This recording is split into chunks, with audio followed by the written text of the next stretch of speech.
ओ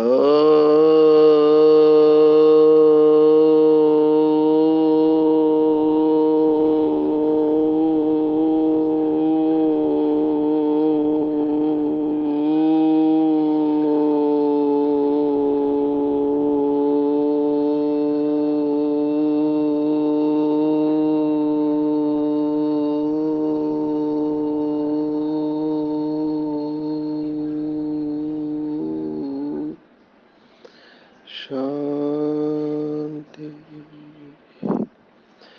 आज 14 जून 2022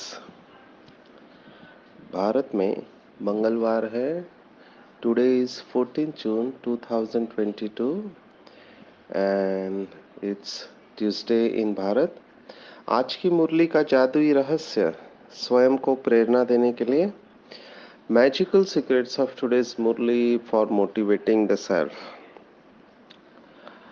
कमाल है बाबा का और बाबा के बच्चों का, जो इतने विघ्न माया निर्माण करती है फिर भी एक बल एक भरोसे पूरा निश्चय बुद्धि बनकर बिना किसी को दोष दिए हुए सबकी दुआएं दिल से लेकर आगे बढ़ने वाले बाबा के बच्चे हैं। इस समय हम मधुबन में हैं। 4 दिन 10 से 14 पूरा पैक रहा।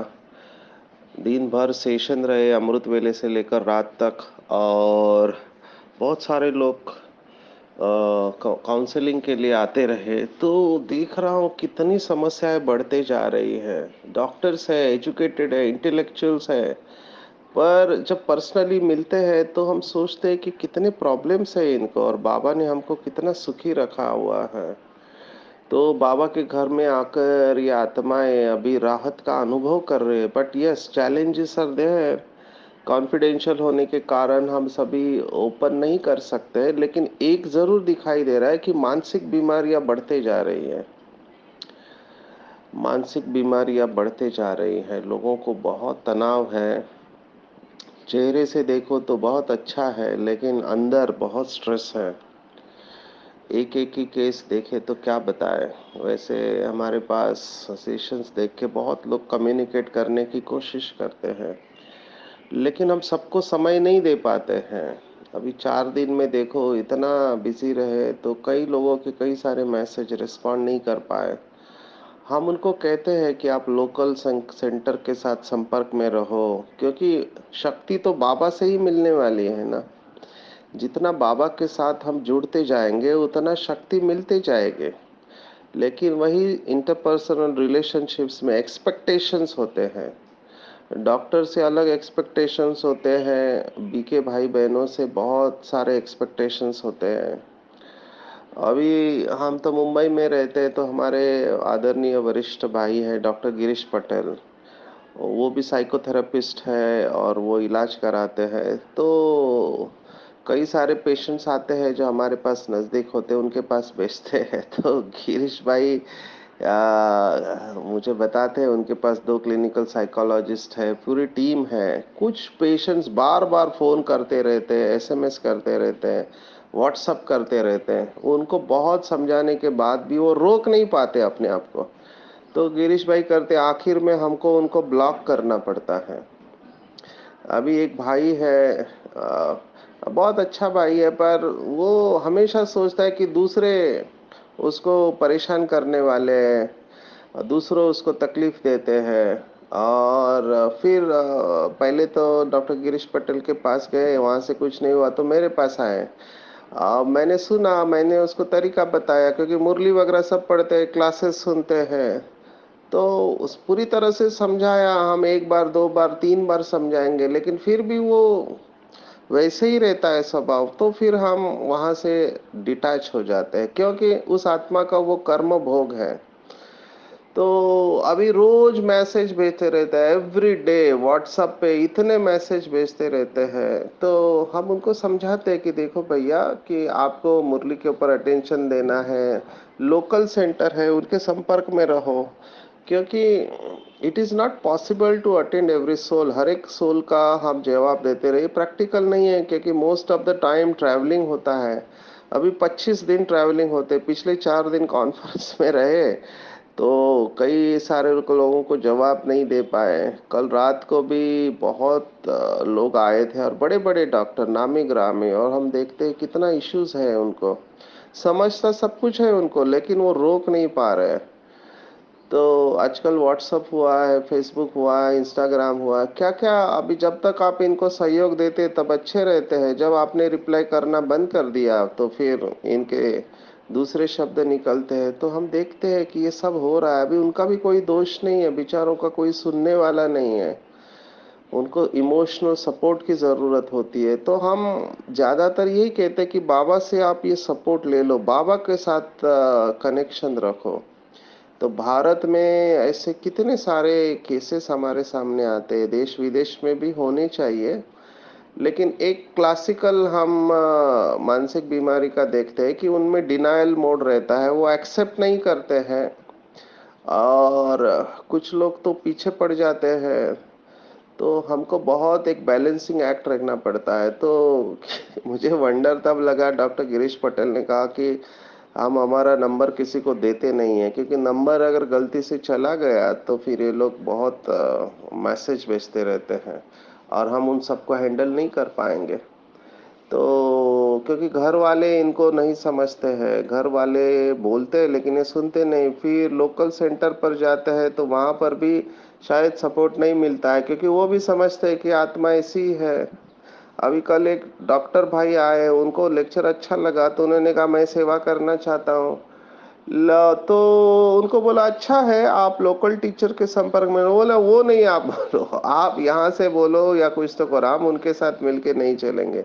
तो इनका रिश्ता जो होता है, जो भी कारण है, कर्मों का हिसाब किताब है, अपने परिवार वालों से, दोस्तों से या सेंटर से उतना वो मेंटेन नहीं कर पाते हैं।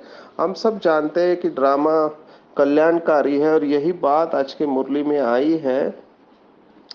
आज के मुरली का बहुत डीप बातें हैं। एक ही बात को अगर हम ले कि ड्रामा की बात ही ले, तो कल एक डॉक्टर मिले, आपको कितना मैं अनुभव सुनाऊं, बहुत अच्छे डॉक्टर है, बोले मैंने पूरा कॉन्फ्रेंस अटेंड किया, आपका ज्ञान बहुत अच्छा है, योग भी बहुत अच्छा है, नया दृष्टिकोण मिला। और उसने कहा एक बात मुझे समझ में नहीं आई कि आपकी दादी बचपन से ज्ञान में है ना, 9 साल की उम्र में ट्रांस मैसेंजर है, तो फिर उसको इतनी बीमारी क्यों आई? इसका जवाब आज के मुरली में दिया है ना। वो समझते ये कुमार या ज्ञान में आए, इन्होंने क्या पाप किए हैं? तो बाबा ने उसका जवाब दिया कि ये इस जन्म का नहीं, ये पिछले जन्म का है। तो ये लोग समझ नहीं पाते हैं, इसलिए बाबा ने आज प्रश्न पूछा है कि दुनिया में लोग हाय हाय करते हैं और तुम वाह वाह करते हो, हाय हाय और वाह वाह ये जोड़ी है। तो वो हाय हाय क्यों करते हैं? क्योंकि जैसे ही बीमारी आती है रोते रहते हैं, है ना, या दोष देते रहते हैं, अपने नसीब को दोष देंगे या भगवान को दोष देंगे या फिर और किसी को दोष देंगे। ये दूसरों को दोष देने वाले ना कभी सुखी नहीं हो पाते हैं, इसको बहुत अच्छी तरह से समझना।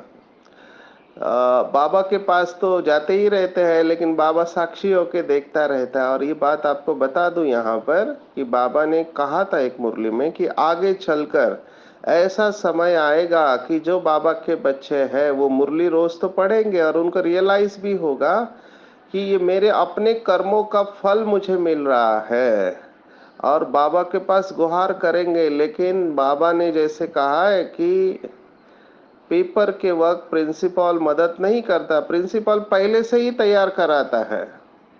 तो ये टू लेट का बोर्ड लगने के बाद में कई सारी आत्माएं स्वयं को कमजोर महसूस करने लगती है, बहुत कोशिश करते हैं लेकिन वो अपने विचारों को कंट्रोल नहीं कर पाती हैं। बहुत सारे विचार चल रहे हैं, और ये विचार ही उनको फोर्स करेंगे गलत कर्म करने के लिए। इसको हमने देखा है, माया का प्रेशर है ये।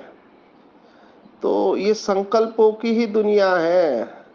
अगर हम पॉजिटिव नहीं रह पाते हैं तो नेगेटिव संकल्प चलेंगे। अगर हमने मन को खाली छोड़ दिया तो कैसे भी करके वेस्ट और निगेटिव चलना ही है, क्योंकि वृत्ति में, वायुमंडल में भारीपन है। कई लोग मेरे पास आते कहते पता नहीं अचानक मूड ऑफ हो जाता है। तो ये अचानक कैसे हुआ? क्योंकि बादल है, बादल चारों तरफ है निगेटिविटी के, आप उससे क्रॉस कर रहे हो तो वो वृत्ति को अफेक्ट करता है। बाबा ने कहा कौन से 4 पेपर आएंगे? तो एक अपने खुद के संस्कारों के पेपर, एक्चुअली इसमें सब आ जाता है, एक दूसरों के संस्कारों के पेपर, एक प्रकृति से पेपर आएंगे, और चौथा बाबा ने इविल सोल्स का कहा है। इसके ऊपर पूरी मुरली चली है, और बाबा ने कहा पहले से ही आप सावधान हो जाना, और इसको पकड़ना पड़ेगा। कोई व्यक्ति ऐसा कर रहा है जो नहीं करना चाहिए, ये निगेटिव एनर्जी है। अब ये कहाँ से निगेटिव एनर्जी आती है, इसका सोचने के बजाय सॉल्यूशन के ऊपर फोकस करना है। तो बाबा ने हमको पहले से अलर्ट किया कि पीछे आने वाली आत्माएं बहुत कमजोर होंगी, उसमें से रेयरली कोई वारिस क्वालिटी बन सकता है। स्नेही सहयोगी तो भक्ति मार्ग में भी बनते हैं, लेकिन शक्तिशाली नहीं बनेगा। और शक्तिशाली की निशानी स्टॉप माना स्टॉप, स्टॉप माना स्टॉप, मन और बुद्धि स्टॉप हो जाए, जिसको बाबा कहते फुल स्टॉप लगाने की विधि। अभी होता क्या है, पीछे आने वाले लोग इंटेलेक्चुअल्स, पढ़े लिखे होते हैं, तो वो कुछ मुरलियाँ पढ़ते हैं, कुछ क्लासेस सुनते हैं, तो उनको लगता है यस हमको मिल गया। इतना इजी होता तो कई लोग नंबर ले लेते। केवल सुनने के समय उनको अच्छा लगता है, लेकिन प्रैक्टिकली वो मन और बुद्धि को वो स्टॉप नहीं कर पाते हैं। तो उनको भी धीरे धीरे रियलाइज होना लगता है कि कैसे, कितने जन्मों का है, क्योंकि एक जन्म का नहीं है ना, 63 जन्मों के रिकॉर्ड भरा हुआ है पाप कर्मों का। वो धीरे धीरे पेपर आएंगे। हैविंग सेड दिस, ऐसे कुछ विरली आत्माएं होंगे जो बहुत फास्ट पिकअप करके फास्ट चले जाएंगे, लेकिन फिर उनके लक्षण दिखाई देंगे। अगर वो लास्ट सो फास्ट और फास्ट सो फर्स्ट है तो बिल्कुल वो डिटैच रहेंगे, अपने आप को सिद्ध नहीं करेंगे। अभी इन बीमार पेशेंट्स में या जिनको इश्यूज रहते हैं, तो हमने देखा ये हमेशा अपने आप को सिद्ध करते रहते हैं कि मैं कैसे राइट हूं और तुम कैसे रॉन्ग हो। जिनके अंदर गुस्सा रहता है वो हमेशा स्वयं को सिद्ध करते रहेंगे कि कैसे मैं राइट हूँ और मेरा पति रॉन्ग है, मेरी पत्नी रॉन्ग है, मेरे बच्चे रॉन्ग है, या मेरे कलीग रॉन्ग है, और ये सब ठीक है। तो फिर बीके रॉन्ग है, फलाना बीके ऐसे करता है, वो बीके होके ऐसा करता है। अभी कल एक भाई मिला, अभी बहुत अच्छा भाई है, पुरुषार्थ कर रहा है, मधुबन में है, लेकिन उसका एक ही है गुस्से। मैंने कहा गुस्से का क्या? कर बोला वैसे मेरे को गुस्सा नहीं आता, लेकिन कोई झूठ बोलता है तो गुस्सा आता है, कोई गलती करता है तो। और उसने एक बात और कही कि ज्ञानी तो आत्मा होके ऐसा करता है, ये उससे सहन नहीं होता है। तो मैंने कहा बाबा ने कौन से मुरली में आपको कहा है कि चलो वैसे आप गुस्सा कर सकते हैं? जब कोई झूठ बोलता है तो आपको गुस्सा करना अलाव है, या दूसरा कोई गलती करता है तो गुस्सा करना अलाव है। आप डिटैच हो जाओ। फिर से वो स्टोरी मैं सुना रहा हूँ जो दादी गुलजार को भट्टी में पूछा, बहुत अच्छा सवाल कि दादी नंबर कैसे बनेंगे। तो दादी ने कहा आगे चलकर यज्ञ में ऐसी परिस्थितियां निर्माण होगी, क्योंकि जिन आत्माओं का योग नहीं होगा, पुराने संस्कार इमर्ज हो जाएंगे और वो खुद भी डिस्टर्ब रहेंगे, औरों को भी डिस्टर्ब, वो फुल स्टॉप नहीं लगा पाएंगे, वो रोक नहीं पाएंगे अब, क्योंकि ये फोर्स है माया का, है ना। तो जो भी विकार है, जिसके अंदर क्रोध है क्रोध, काम है काम, लोभ है लोभ, वो विकराल रूप ले लेंगे और उनसे गलतियां होने लगेंगी, वो दुआएं नहीं ले पाएंगे, और फिर वो डिस्टर्ब होके बाबा का हाथ छोड़ देंगे। दूसरे होंगे वो भी देखेंगे कि बाहर भी खराब है, यहाँ भी खराब है, मुझे कुछ लेना देना है, मुझे बाबा को याद करना है, वो डिटैच हो जाएंगे और वो नंबर ले लेंगे। तो भाई और बहनों, प्लीज बी केयरफुल। अगर आपका चार्ट अच्छा जा रहा है, कॉन्ग्रेचुलेशन। अगर नहीं जा रहा है तो अपने को चेक करो, क्योंकि किसी को भी दोष देने से कुछ नहीं होता है। मैं स्ट्रेस मैनेजमेंट का सेशन लेता हूँ, तो मैं देखता हूँ बहुत लोगों का फंडामेंटल जो है बाहरी तरफ फोकस रहता है। दूसरा दूसरा मेरे दुख का कारण है, या दूसरा मुझे मदद नहीं करता, यही इनका फोकस है, और इसके वजह से परेशान हो जाते हैं। कई बीके भाई बहने भी बाबा के सामने लेटर के ऊपर लेटर लिखते हैं, लेकिन उनको लगता है कि बाबा जितनी मदद करना चाहिए नहीं करता है। तो देखो भक्ति मार्ग में भी ये कहते हैं कि अगर भगवान आपको मदद करता है तो आपका फेथ बैठता है उसके ऊपर। अगर वो थोड़ा देर कर देता है तो आपका पेशेंस बढ़ता है, और अगर वो आपको मदद नहीं कर रहा है तो समझना कि भगवान ये जानता है कि आप खुद इसको हैंडल कर सकते हैं।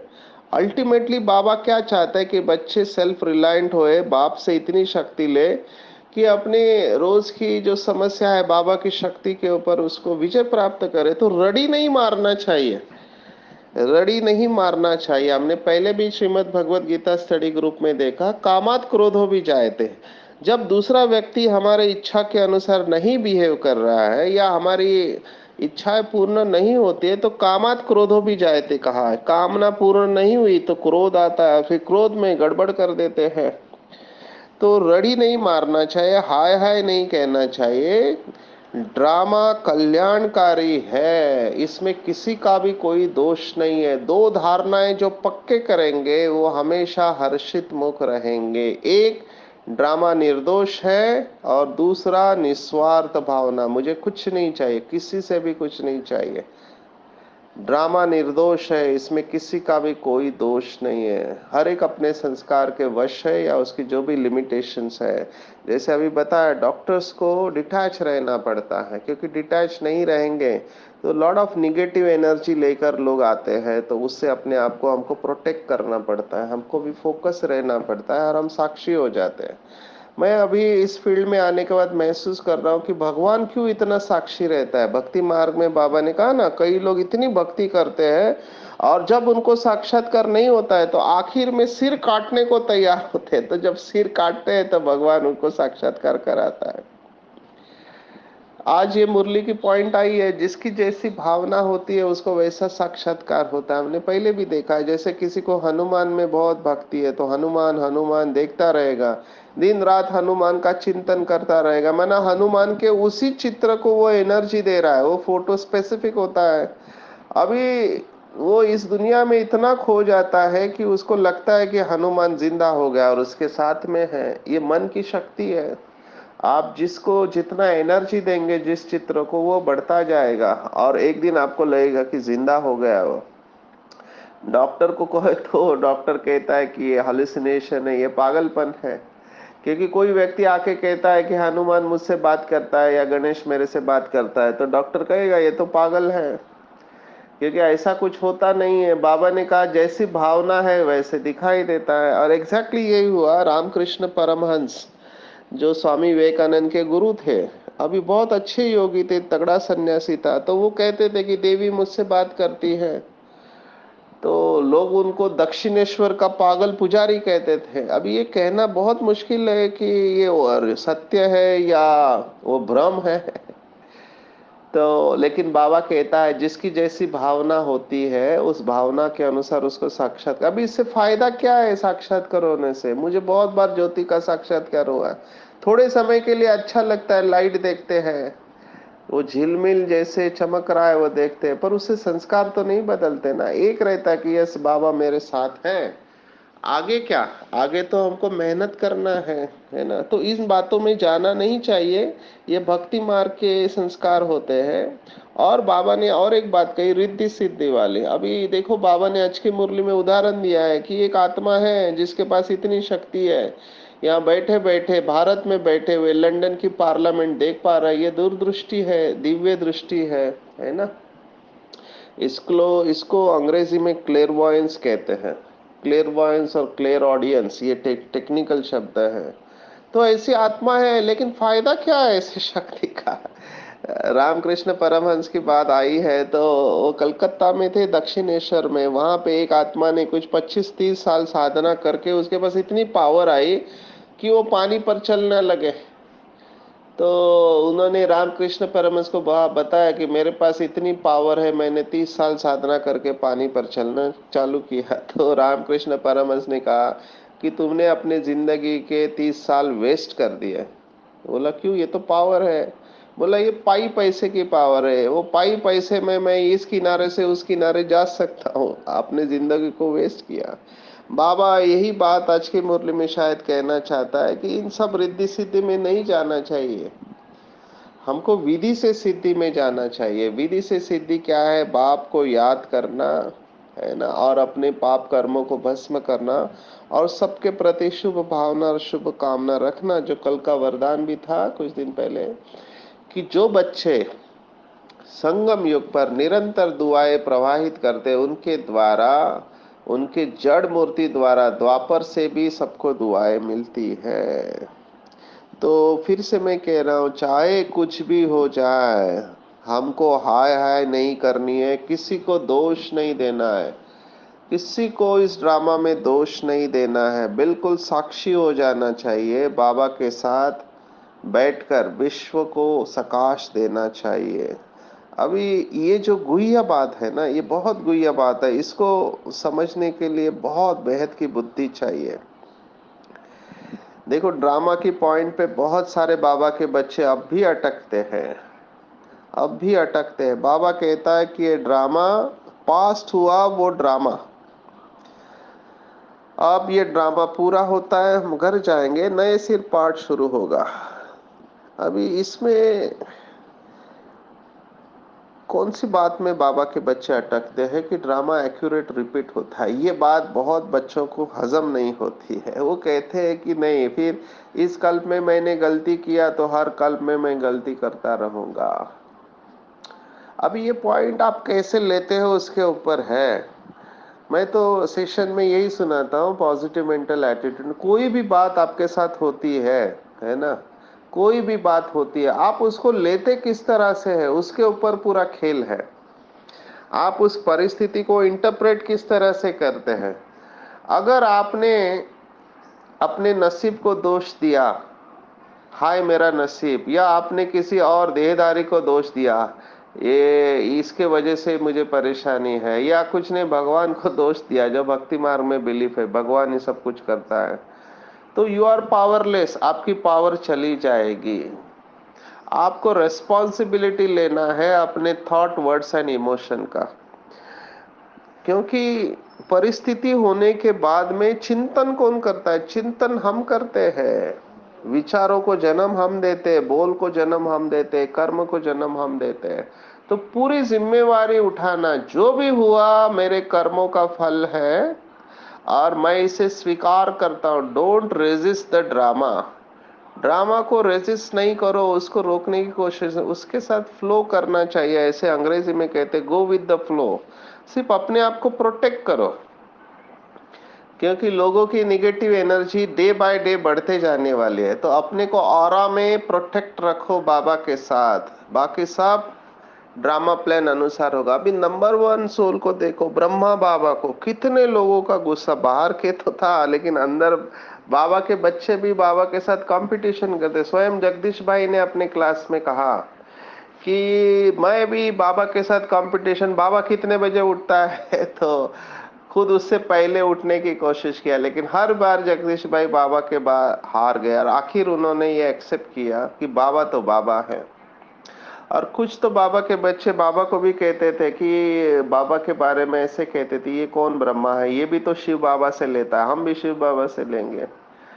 तो बहुत रहम आता है ऐसे बाबा के बच्चों के ऊपर। बाबा भी उनके प्रति शुभ भावना रखता था। आखिर में वही बच्चे बाबा को कहते थे कि बाबा तो बाबा है।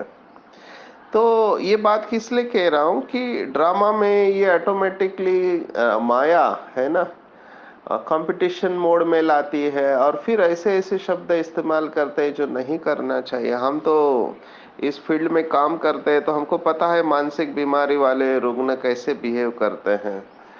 तो कहने का भाव ये था कि जो पास्ट हुआ वो ड्रामा, इमीडिएटली फुल स्टॉप लगना चाहिए, इमीडिएटली, उसके ऊपर एक थॉट भी नहीं चलना चाहिए। That was Brahma Baba stage.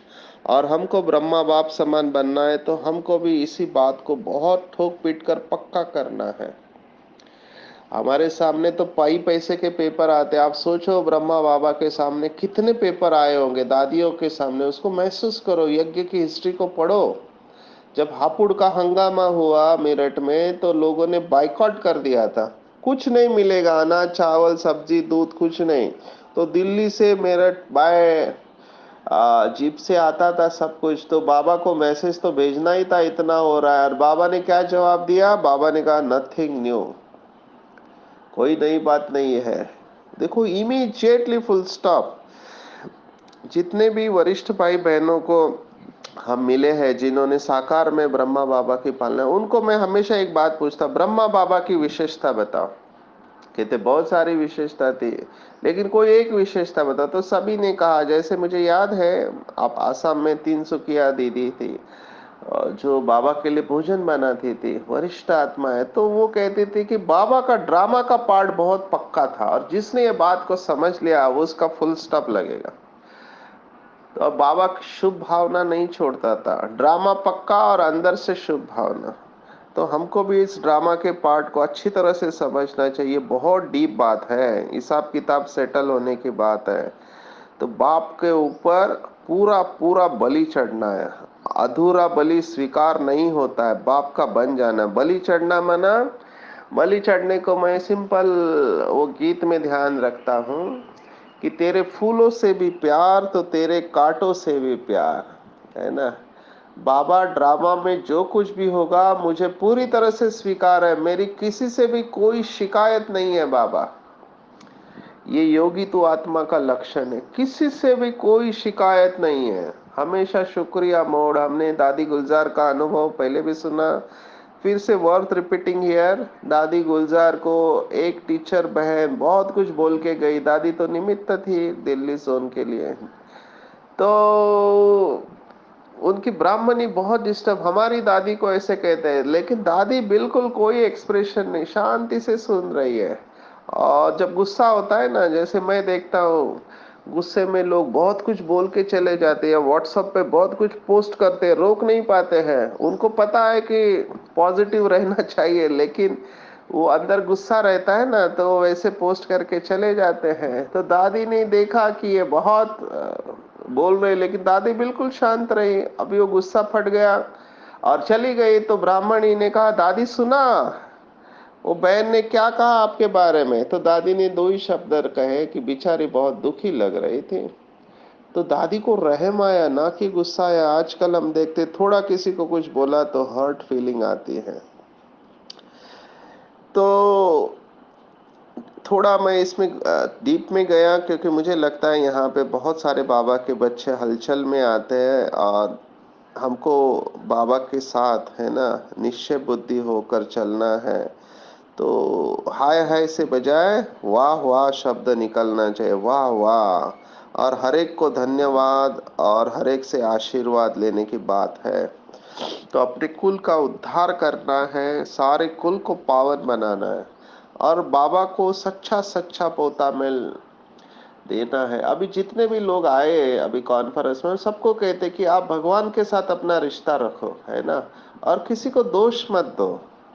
क्योंकि हम देख रहे हैं कि बेचारे इतना दुखी रहते हैं, तो दोष ही देते रहते, पति को, बच्चों को, या दोस्त को, कलीग को, या कोई ने तो आपके यहाँ के पॉलिटिशियन है, उनको किसी को दोष नहीं देना है, जिम्मेवारी उठाना है कि I create my thought words and emotion, I am responsible for it. क्योंकि आपने मन के अंदर किसी के प्रति गुस्सा रखा, उसका बीज आपके मन में ही पड़ना है। गुस्सा जो करता है उसको सजा देने की जरूरत नहीं है, वो गुस्सा ही उसके लिए सजा है। तो सच्चा सच्चा पोता मेल बाप को देना है, बाप के साथ कनेक्शन रखना है। जितना हम योग करेंगे उतनी हमारी काया निरोगी बनेंगे। पूरा बलिहार बाप के ऊपर जाना है, और बस एक बाप, दूसरा न कोई। लास्ट में कोई भी देहदारी आपको मदद नहीं कर पाएगा। और अभी ये लास्ट का समय है, लास्ट का समय है। जितना भी बाबा को देना था सब बाबा ने मुरलियों में देना है, बस बाबा और मुरली, बाबा और मुरली। किसी भी देहदारी को अपना सहारा नहीं बनाना है, क्योंकि देहदारी विनाशी है, हमेशा के लिए नहीं रह सकते। और देहदारी से अगर मिले कुछ मिला भी कना दाना, तो वो भी बाप का ही मिलेगा। तो क्यों ना हम बाबा से ही डायरेक्टली ले ले, बाबा के साथ सर्व रिश्ते बनाए। एक बाप, दूसरा न कोई। जिनका ऐसा अभ्यास रहता है वो सहज ही एकाग्र हो जाते हैं, उनका लगाव नहीं रहता है। कई बार हमने देखा है डॉक्टर्स के लाइफ में, पेशेंट्स, अभी छोटा बच्चा है तो हमको बहुत रहम आता है, हम उनके साथ बात करते हैं। फिर देखा कि चलते-चलते छोटे बच्चे में भी हम उसके बारे में इतना फ़िक्र करने लगते हैं कि ये भी बच्चा है, इसको तकलीफ़ ना हो, लेकिन उसमें अटैचमेंट नहीं होना चाहिए, हम ध्यान रखते हैं। अभी छोटे बच्चे को आईवी लगाते हैं तो घर वाले बहुत दुखी होते हैं क्योंकि वो चिल्लाता है, लेकिन उसके अच्छे के लिए हो रहा है वो, है ना? तो माँ-बाप से दूर रखते हैं। तो लगाव नहीं होना चाहिए, लगाव होगा वहाँ झुकाव ज़रूर होगा। इसलिए सब जिम्मेवारी बाप को अर्पण करके लगाव मुक्त ट्रस्टी बन जाओ। जो भी विघ्न आएंगे हमको शक्तिशाली बनाने के लिए आएंगे, इसलिए विघ्नों से डरना नहीं है, बिल्कुल बाप के साथ साक्षी होकर ड्रामा के खेल को एंजॉय करना है। आज 14 जून 2022, आज की मुरली के ऊपर मेडिटेशन। अपने आप को बिल्कुल हल्का छोड़ देंगे, सिर से लेकर पाँव के अंगूठे तक संपूर्ण शरीर बिल्कुल रिलैक्स। ध्यान अपने आप दो आंखों के बीच में जा रहा है। मैं आत्मा शरीर से डिटैच हूँ, अशरीरी हूँ। मुझे अशरीरी बनना नहीं है। मैं इस बेहद के ड्रामा को साक्षी होके देख रही हूँ कि इस ड्रामा में हर आत्मा अपना एक्यूरेट पार्ट प्ले कर रही है। इसमें किसी का भी कोई भी दोष नहीं है। ये निर्दोष ड्रामा है। हर आत्मा के प्रति नेचुरली मेरी शुभ भावना और शुभ कामना रहती है कि सभी सुखी हो जाए, बाबा सबको शक्ति दे। एक बल, एक भरोसा रहने वाली मैं महान आत्मा हूँ। बाबा ही मेरा संसार है, इसलिए मेरी मन और बुद्धि बाबा के ऊपर सहज एकाग्र हो जाती है। मेरे सभी बंधन समाप्त हो रहे, लगाव मुक्त आत्मा हूं मैं। जो भी विघ्न आए हैं वो मुझे शक्तिशाली बनाने के लिए आए हैं। जितना मैं बाबा की याद में रह रहा हूँ उतना मैं निरोगी बनते जा रहा हूँ। बाबा आप मुझे जहाँ रखो, जैसे रखो, मेरी कोई इच्छा नहीं, मुझे कुछ भी नहीं चाहिए। मैं बिल्कुल निश्चिंत हूँ। वाह बाबा, वाह ड्रामा, वाह मैं। ओम शांति शांति शांति। सर्वशक्तिवान बाप हमेशा मेरे साथ है। उसने अपना वरदानी हाथ मेरे सिर के ऊपर रखा है। बाप दादा मुझे दृष्टि दे रहे और कह रहे कि बच्चे विजयी भव। तुम विघ्न विनाशक हो।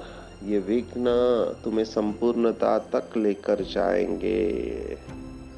तुम निमित्त बनकर सेवा करो क्योंकि जिम्मेवार मैं हूँ। तुमने कल्प कल्प अपनी बलि चढ़ाकर बाप को प्रत्यक्ष किया है। श्रीमत पर चलकर अपना और अपने कुल का उद्धार किया है। तुम निश्चिंत रहो बच्चे, क्योंकि तुम्हारी सभी बीमारी और पेपर्स, इसकी जिम्मेवारी मेरे ऊपर है। इसलिए सदा खुश रहकर खुशी बांटो। यही मेरा वरदान आपके साथ है।